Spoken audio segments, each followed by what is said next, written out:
President Ahmed Al-Sharaa warned those involved in the attack, saying they will be arrested as soon as possible.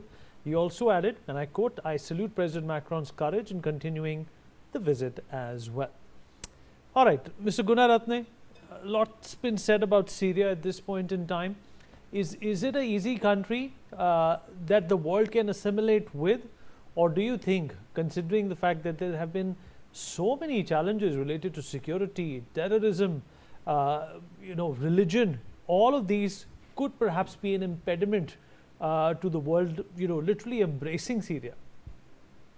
Terrorism remains the single biggest challenge for Syria for two reasons. One is that since December 2024, when Ahmed Al-Sharaa captured power in Damascus, we have seen a number of attacks. The biggest attack was in July of 2025, when the Greek Orthodox Church in Damascus was attacked, killing 30 people. And then we saw this month, that is July 2nd, we saw 9 people killed in a Damascus cafe. And of course, the French President visit, this attack took place. I have no doubt that this is the ISIS, because we saw that in February of this year, after ISIS broke out of prison in January of this year, they have moved a very large number of prisoners outside the Kurdish area, and they have moved to different locations. So ISIS in fact is reviving. About 6,000 ISIS members were moved by the Americans to facilities in Iraq. But certainly Ahmed Al-Sharaa will have to deal with this ISIS threat. Second is that Ahmed Al-Sharaa himself is an Islamist. He is previously from Hayat Tahrir al-Sham, which is an Al-Qaeda affiliate group. Of course, he turned against ISIS, because before he formed Hayat Tahrir al-Sham, he was the ISIS representative in Syria. He has now embraced relationships with the West. He wants to work with the Americans, he wants to work with the Canadians, with the Europeans. And I believe that the visit of Macron is a turning point. But once again, the security situation in Syria will remain a challenge unless security and stability is restored. Syria cannot be a prosperous nation, because prosperity very much depends on social harmony and on national security. Mr. Bhaswati Mukherjee, well, is there a significance to Macron also visiting Syria?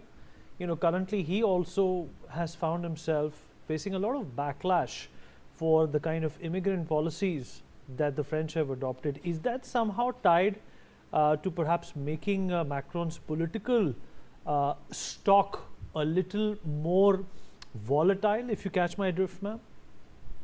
Yes, well, Vineet, the issue here is that Macron in some ways has lost some credibility, some political importance.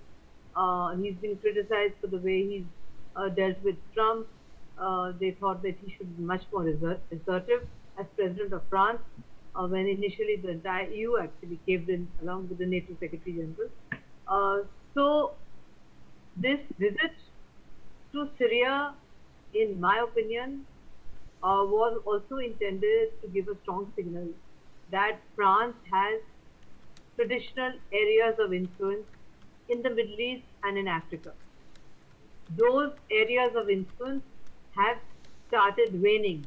For example, what's happening in Mali, etc., in Francophone Africa. Their earlier very cozy relationship with Senegal has declined over the years.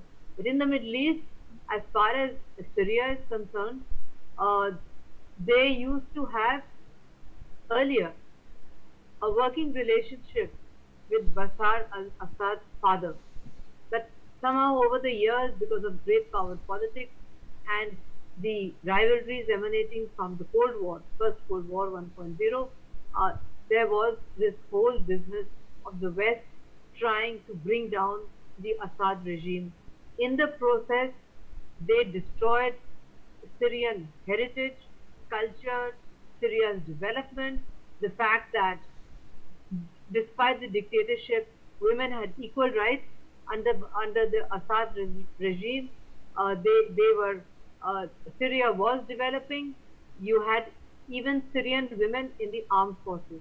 So there is no doubt that the kind of development they were bringing to Syria was completely different from what an Islamist would bring.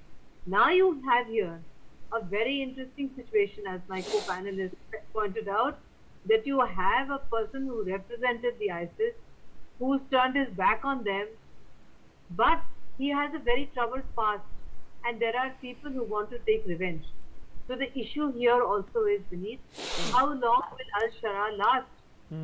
Because if there are people who have enough clout to let off 2 IEDs just a short distance away from where Macron is staying, Correct, it's ma'am. also a signal to him, be careful. We couldn't get Macron, but we can certainly get you because you live here. So it shows that his actual hold, political military hold on Syria, is not exactly what the world thought it was, you thought it was. It's much more tenuous than that. So as they say, when you live by the sword, you die by the sword. I'm sure he must be thinking You're the quite same. right about that.